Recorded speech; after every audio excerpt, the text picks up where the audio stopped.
Hi, everyone. I'm Jill Volpe. Thanks so much for joining me today. Welcome. It's so good to have you here.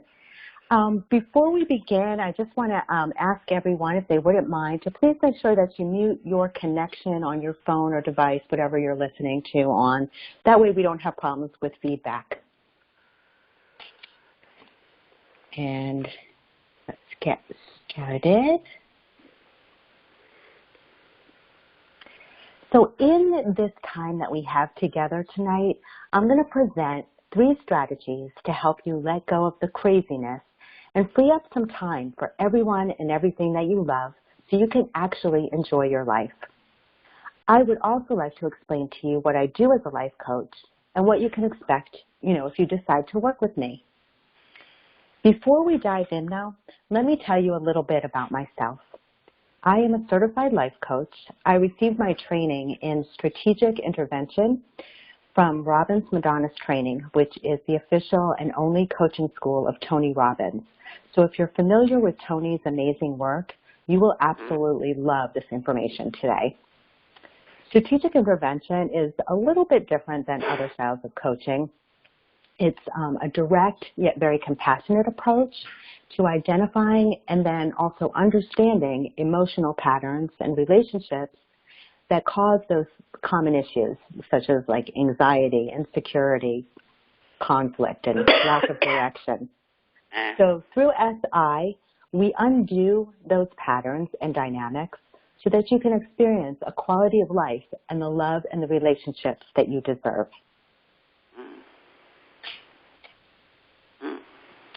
I created this webinar for a couple of reasons, and one of which is that I want to show you how easy it is to let go of the mental baggage that clutters your mind, the stress of feeling like you have to say yes to everyone, and dealing with obligations and difficult people, and how to make more time for things that are worthwhile and that interest you.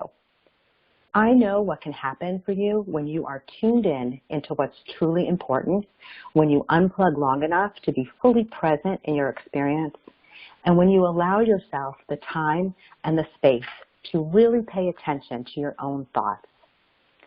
So this reminds me of something my 8-year-old son told me not too long ago. Every morning he gets up, he takes a shower, and then he uses the potty. So bear with me. Yes, I'm going to go there. Just stay with me for 1 minute. And so every morning I have to yell at him to hurry it up. We're always missing the bus because he's spending way too much time in the bathroom. And I know he doesn't need to sit there as long as he does. So I asked him the other day, what are you doing in there? What's taking you so long? And he very quietly said, and he's not a quiet kid, mind you, Mommy, I don't know. I'm kind of like imagining things. And I was like, oh, wow, even he doesn't have enough time to think. So that's what we're going to do right now. I want you to imagine what could happen if you approached your day with a sense of possibility, excitement, intention, and a focus on the people and things you really love. Think about what that would mean for you. How would your relationships play out? How would your workday unfold? How much easier and more quickly would that to-do list get completed? As a society, it's no secret that we're overworked, stressed out, and overwhelmed. Our children too, right? They're overstimulated, overscheduled, and continuously have to deal with increasing academic pressures. So we don't have a lot of free time or space to just be and imagine things. Just ask my son. But the sad part of all this, really, that I think, is that it's kind of become acceptable. It's almost like this is the way we live our lives, right? It's like a little badge of honor almost to some of us. About a year ago, I sent out a survey to my mailing list, and I asked, what are the biggest concerns in your life right now? What are you struggling with? 65% of respondents said finding balance between home and work was their biggest concern. 65%, that's a lot. So let me tell you, you're not alone, and you're here and in the right place. You're also in the right place if in your rush to get it all done, you go through your days in a fog, you forget things, or you're always running late.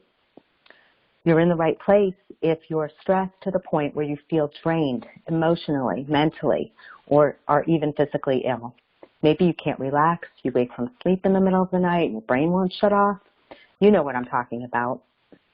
You're in the right place if you feel your important relationships are suffering, or maybe not quite as fulfilling as they once were. And you're also in the right place if you're a multitasking master and your home and work run smoothly, but you just would like some insight and tips on how to make things even better for yourself and your family.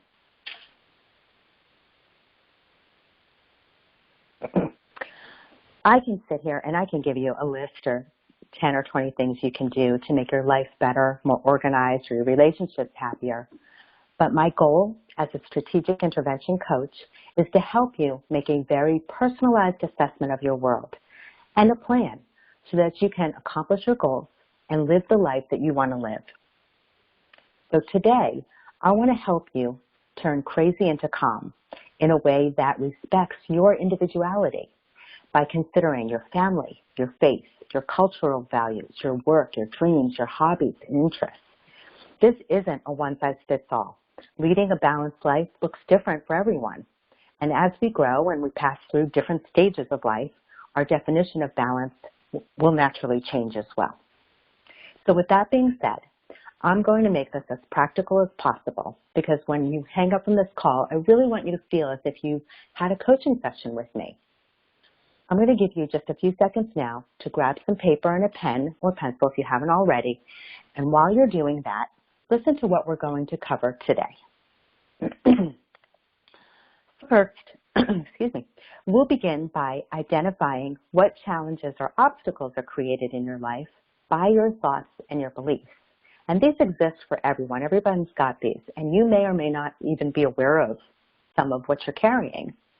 Next, we'll work through some of those challenges by discussing the 3 pillars of well-being: focus, tools and strategies, and resolving inner conflict. And finally, and this is my favorite part, we'll learn about the 6 human needs, which is the foundation of the strategic intervention style of coaching, and it's information you can apply to yourself and anyone you know. It's my commitment to give you everything I can in the time we have together. With the strategies I'm sharing, you'll be able to get started making changes right away, so you will see immediate results. Now, I know some of you may have additional questions or want to learn more about life coaching, so if that's the case, I'll tell you how to do that at the end. But for now, I just want to show you that you can have a life that is busy yet still manageable, fun and full, while also having inner peace and better connections with those you care about, including yourself. Okay, let's get started with this important question. What do you want more of in your life? Take a moment and jot down what you want more of. Is it time, money, maybe more time for yourself? Maybe you just want to go back to the gym and lose 10 pounds. Maybe you'd like closer friendships or a deeper connection with your spouse. Get as specific as you can, but don't think too long because I really want this to come from your heart. And I'm just going to pause for a moment so that you can check in and write it down on your paper.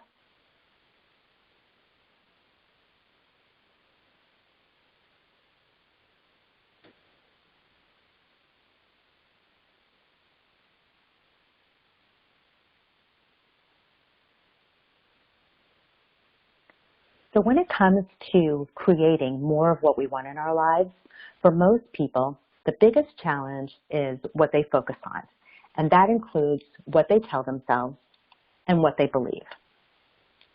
So I would like you to write down what you see your obstacles to be. What do you believe about your situation? What do you tell yourself?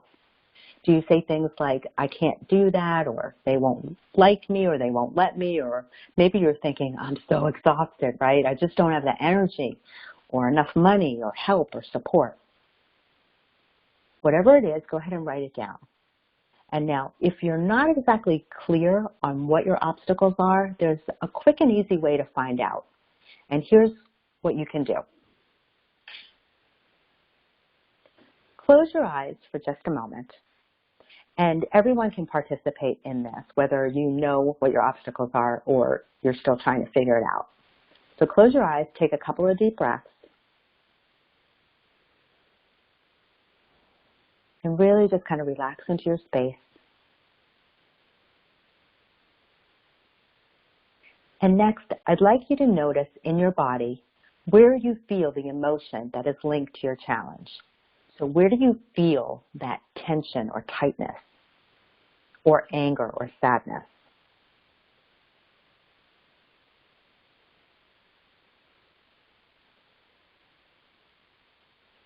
Go ahead and place your hands gently over that area. And I want you to ask that feeling or that part of your body what the challenge is about. Allow it to come forward in your mind. And remember, feelings aren't right or wrong. They're just feelings, and there's no judgment ever in life coaching. So just let whatever comes to the surface to do so. When you've got it, go ahead and write it down, and I'm going to pause here to give you some time to do this.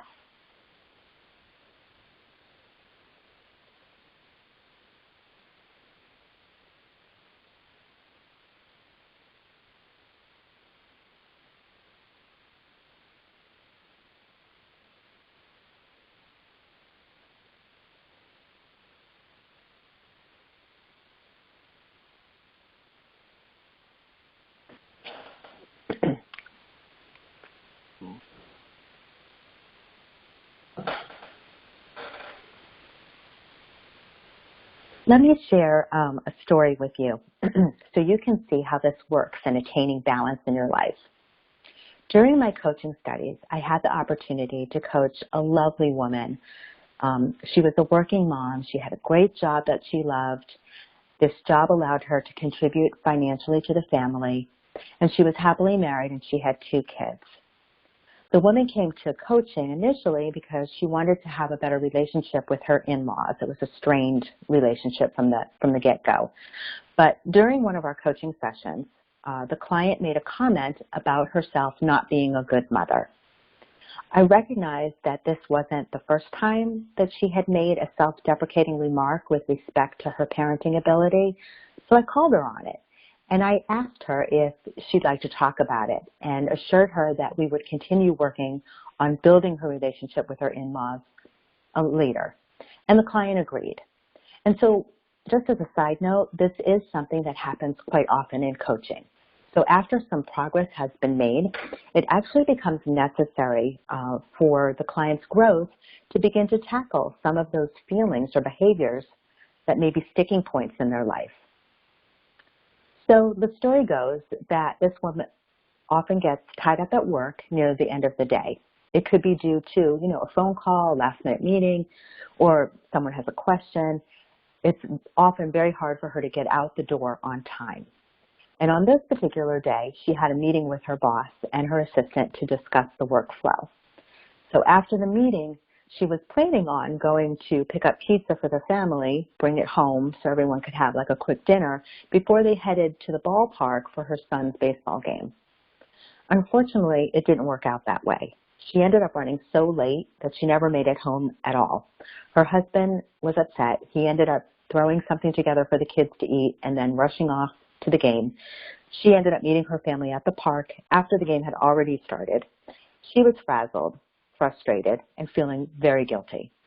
And as a result of that and other similar situations, she often referred to herself as, quote unquote, the bad mom.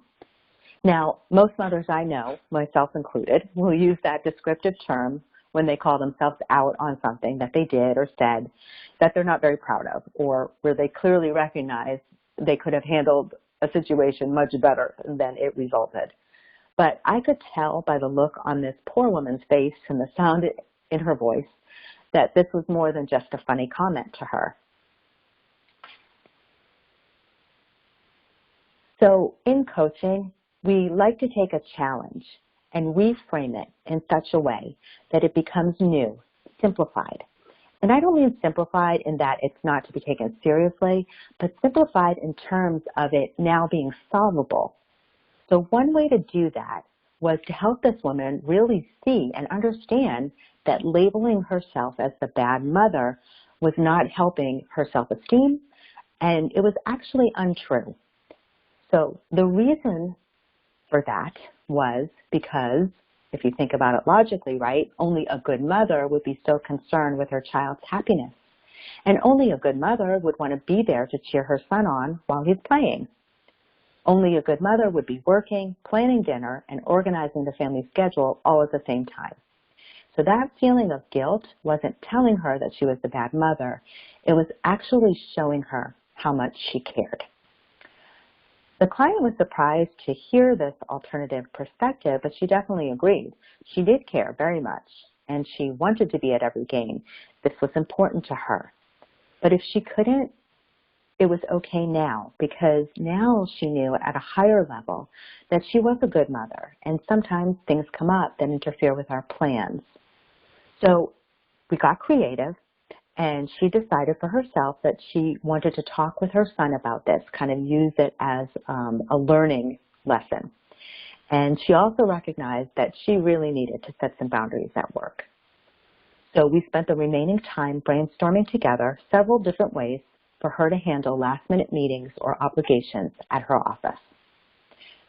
So the second step in this process is to guide you away from those self-defeating beliefs and to show you another way to see and experience the situation. When you're able to do that and not be so locked into your emotions, you actually create a space in your mind for new ideas to come in. It's important to remember that when negative emotions come up, right, it's often just our internal alert system letting us know that we're not aligned with our values. When you look at it this way, it kind of takes the pressure off, right? So we're not immobilized by the fear, the guilt, the shame, and instead we allow the feelings that surface to motivate us to get creative and make some changes.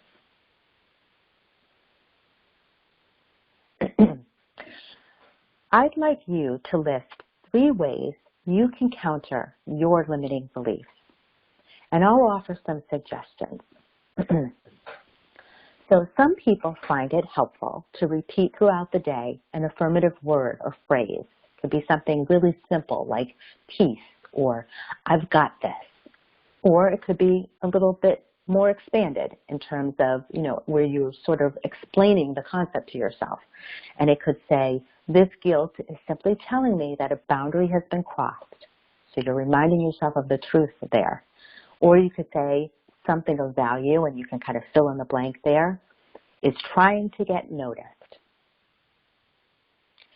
Another idea is to use what we call a pretend strategy. And this is where we talk to those limiting beliefs and emotions. We are patient, we are kind to ourselves, and we literally teach a healthier and more truthful outlook to our minds, just like we were teaching a child. If you haven't heard it before, there is this great quote or expression that says, if you wouldn't say it to a friend, don't say it to yourself. I just love that, don't you? And it's so true. Some of the things we say to ourselves, we definitely would not speak it to our children, and we definitely wouldn't say it to our best friend. So really, those are important words to remember and to live by. Okay, so next is using humor. So using humor is another way to counter limiting beliefs. I learned a technique from Matt Kahn, who is an incredible spiritual teacher. He often speaks about how healing comes more quickly if we first fully be with our negative thoughts and beliefs, regardless of how uncomfortable they are. He suggests really feeling them, acknowledging them without excuses, without reasoning, without judgment, just feeling them, being with them. And after you feel them, one of his suggestions is to talk to yourself about how good you are at having them.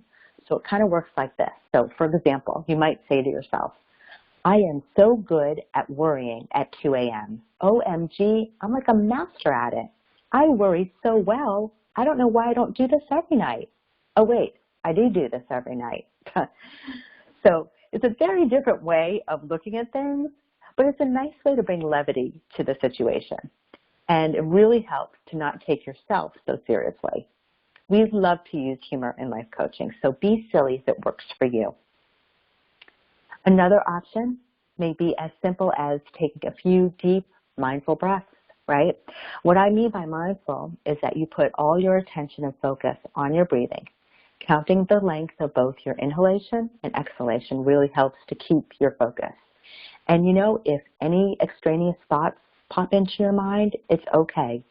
Just bring your attention back to your breathing. And then finally, another suggestion is setting a boundary. Right up front, and we can use the last story I told about the woman and her children, her not being able to make her game. Right up front, you may want to advise your colleagues in your meeting, let's say, that you only have 20 minutes tonight, but should it take longer, you'd be more than happy to discuss it first thing tomorrow morning. So take a moment now, and I want you to write down what you think will work best for you. And I'm going to pause for a moment and get a drink of water for myself and give you the time to write for yourself.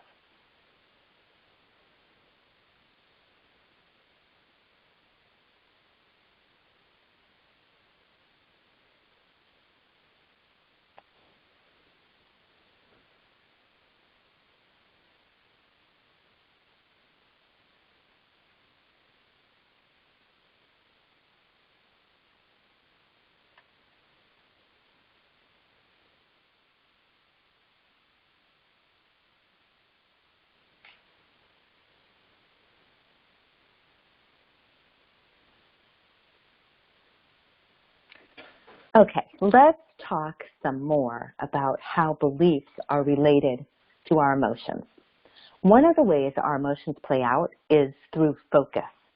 And this is the first pillar and what I like to refer to as the 3 pillars of well-being. So what are you focused on daily? Is it something or someone specific? Is it something you can control? Or do you focus on unreliable or uncertain things? Are you clear about what you want to experience every day? Or are you hung up on the past or the future or something that's unresolved? Are you focused on obstacles, past failures, or whether you've got what it takes?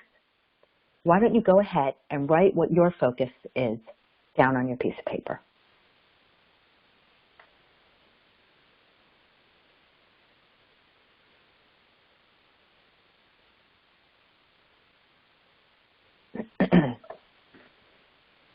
Now that you know your focus, we want to explore what the purpose of this focus is, or of these emotions.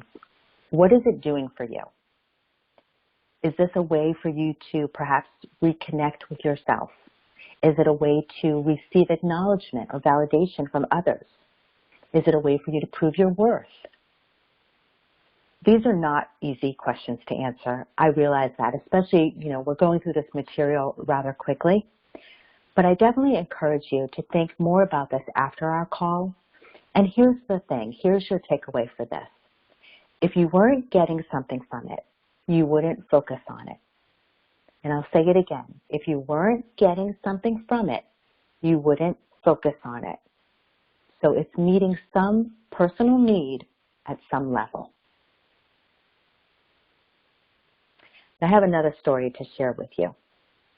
A couple months ago, I coached a client who recently remarried, and he was experiencing some issues, pretty common to blended families. However, what was unique to his situation was that his spouse's 3 children were young adults. They had very strong opinions and even stronger personalities.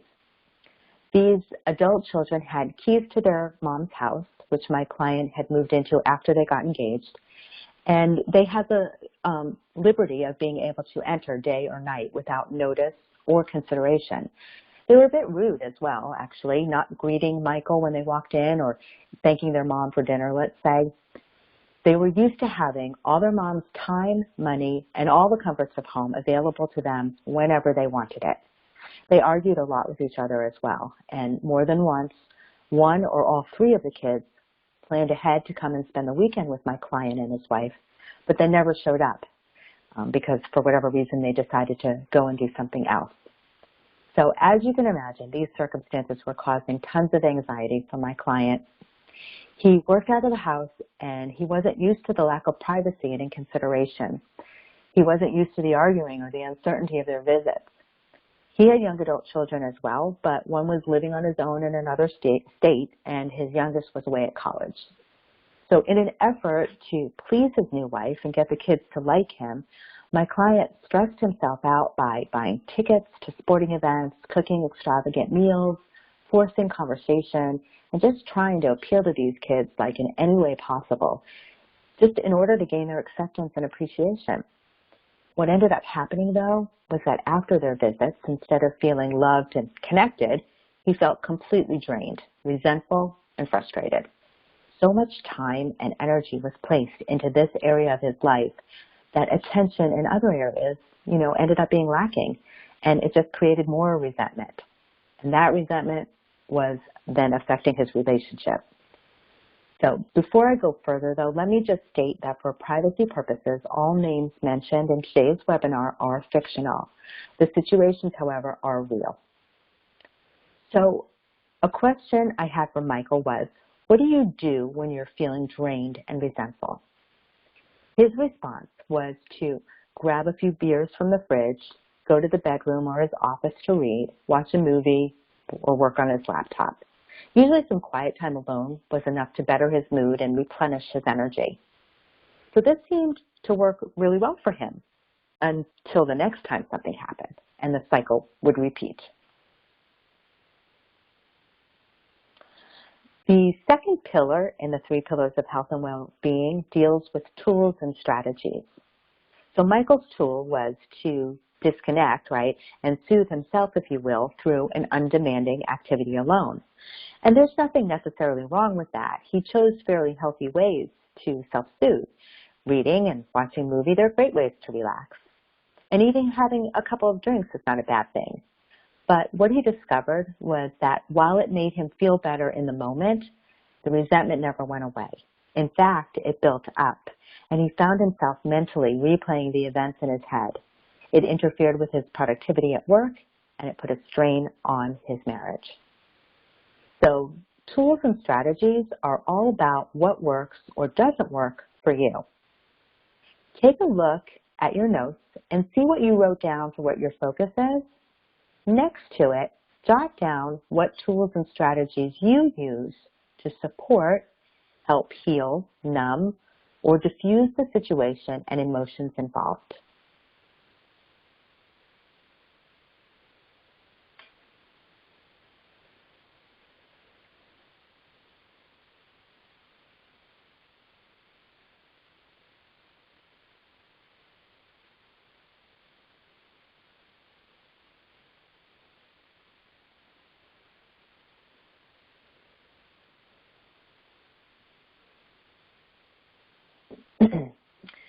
All the tools and strategies in the world don't really matter if there's an inner conflict that prevents you from accessing your true power to create that change you want in your life. The last pillar involves resolving this inner conflict. So inner conflict is when we make a choice that goes against our conscience or is not in alignment with our values or our needs. In Michael's situation, the tools and strategies he used relaxed him and they met his need for reconnection with himself, but they didn't meet his needs completely, which is why the feelings never actually went away and the behavior continued.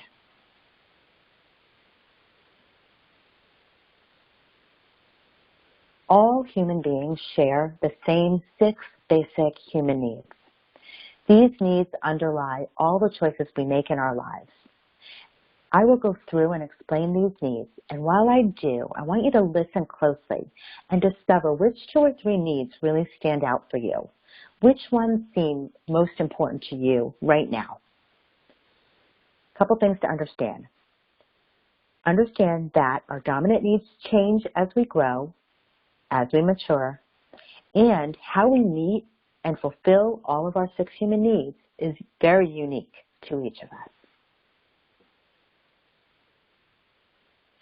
The first need is for certainty. We want to feel safe, avoid pain, and feel comfortable in our environment and in our relationships. Every individual needs to have some sense of certainty and security. A roof over one's head, knowing where the next meal will come from, knowing how to get care when you're sick, or feeling safe in your neighborhood. These are just a few examples of what constitutes a basic sense of certainty. So everyone needs certainty, but the degree to which certainty is needed or desired varies from person to person. So some people feel secure living in one room and collecting an unemployment check. Others can feel certainty only if they make $1 million each year. So you can see the difference. Code words for certainty are comfort, security, safety, stability, predictability, and protection.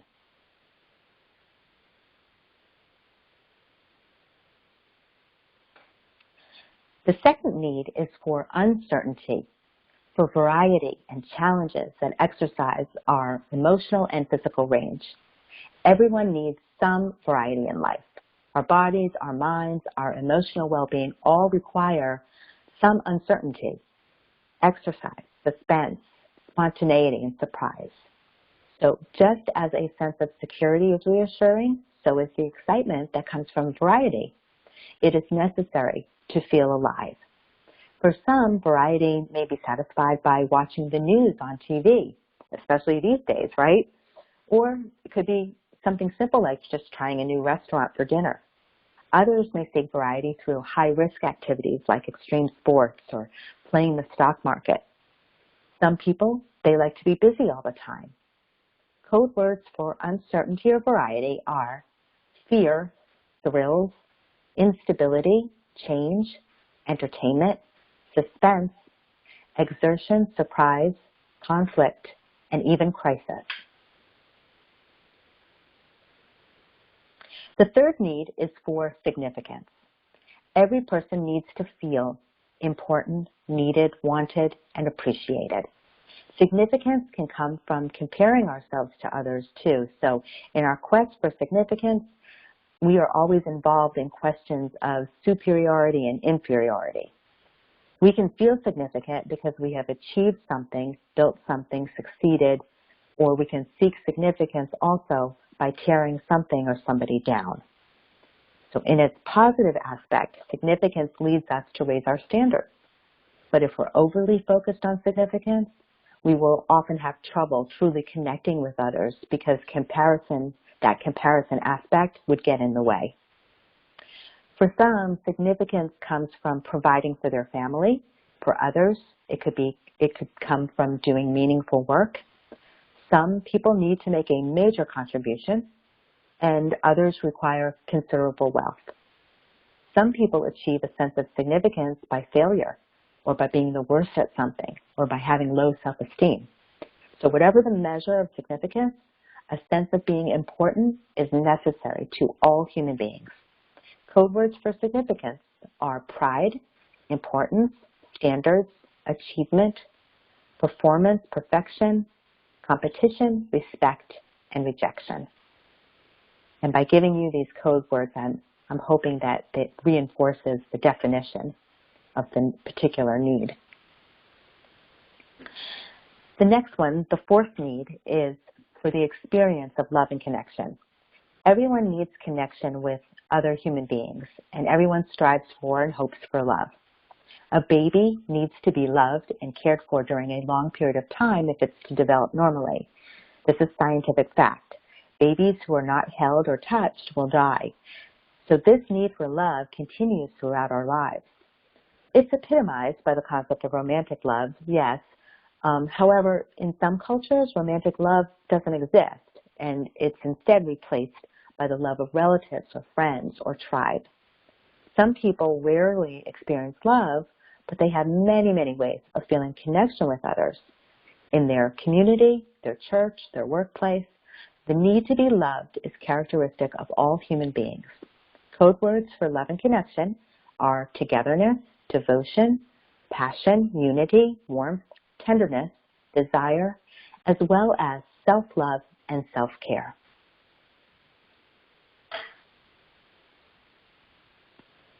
The fifth need is for growth. We all need to constantly develop emotionally, intellectually, and spiritually. We grow and change physically, right, as we develop and age, and we also grow and change emotionally with every experience. We also grow and change intellectually as we respond to events and to the world around us. So anything that you want to remain in your life, your money, your health, your relationship, your happiness, must be cultivated, developed, and expanded. Otherwise, it degenerates. Some people satisfy the need to grow by working their body out physically, right? Or it could be educating themselves or by reading a book. Others need to study and learn constantly in order to feel that they are truly growing. Code words for growth are developing, evolving, learning, self-improvement, enrichment, studying, and understanding.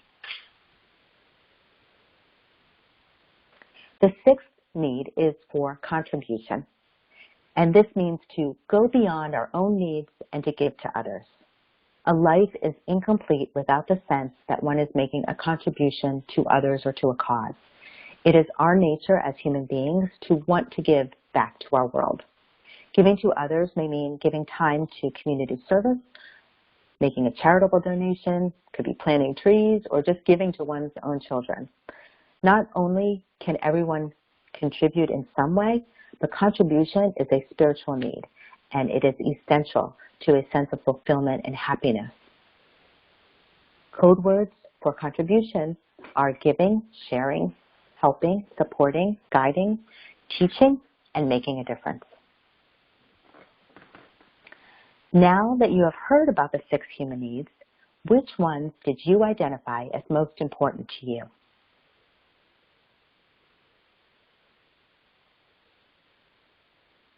Take the 2 most important needs on your list, and I want you to write down 2 or 3 things that have to happen for you to feel that that need is fulfilled.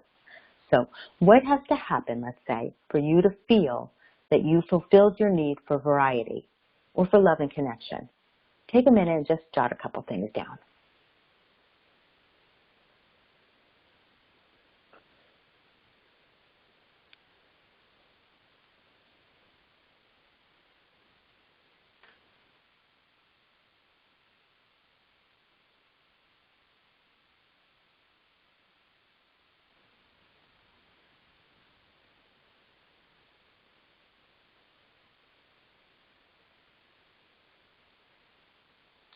I'm going to share another story with you.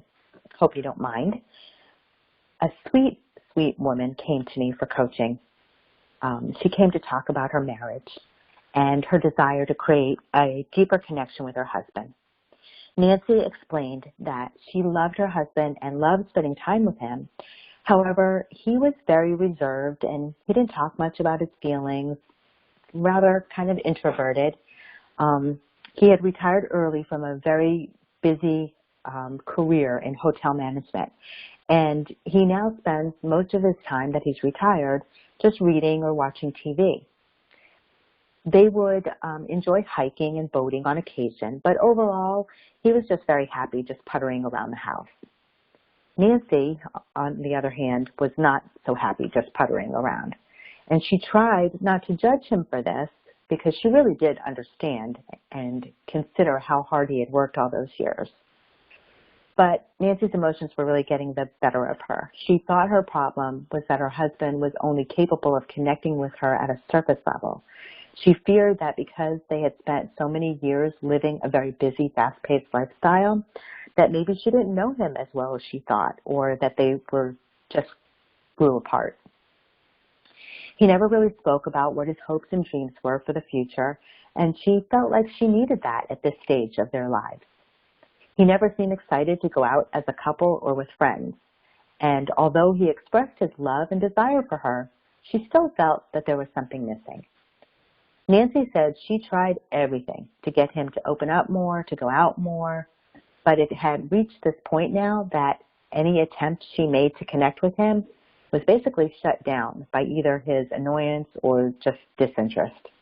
She often wondered what their golden years together would be like, and the thought of that just made her sad. So let me bring this all together for you. Although Michael from the last story and Nancy from this story, their stories are different, the end result is actually quite similar. Their dominant needs are not being met or not being met in a positive way so that they are allowing their emotions to control them and to keep them stuck. Neither Michael nor Nancy were able to see another way. Michael tried to buy the children's love and respect, and when that didn't work, he would attempt to meet his need for significance and connection through avoidance and drinking to numb his emotions. Nancy made herself crazy trying to meet her need for variety and connection by trying to get her husband to talk and to play and to do things and to respond to her in a certain way. And then when he didn't, then she would be upset and disappointed. One way to lift yourself out of these heavy emotions is to change how you interpret your world. So take a closer look at your values and beliefs. And with those in mind, step up and reshape the situation through loving communication and small actions. There's nothing more energy depleting than overthinking and holding on to those intense emotions like anger and fear and sadness. So Michael accomplished this through understanding that the situation with his stepchildren is not personal. Due to their mom's divorce in their early years, they grew up without many boundaries. Michael didn't need to make fancy meals or buy them things. He really didn't need to do anything but just be kind and care for their mother.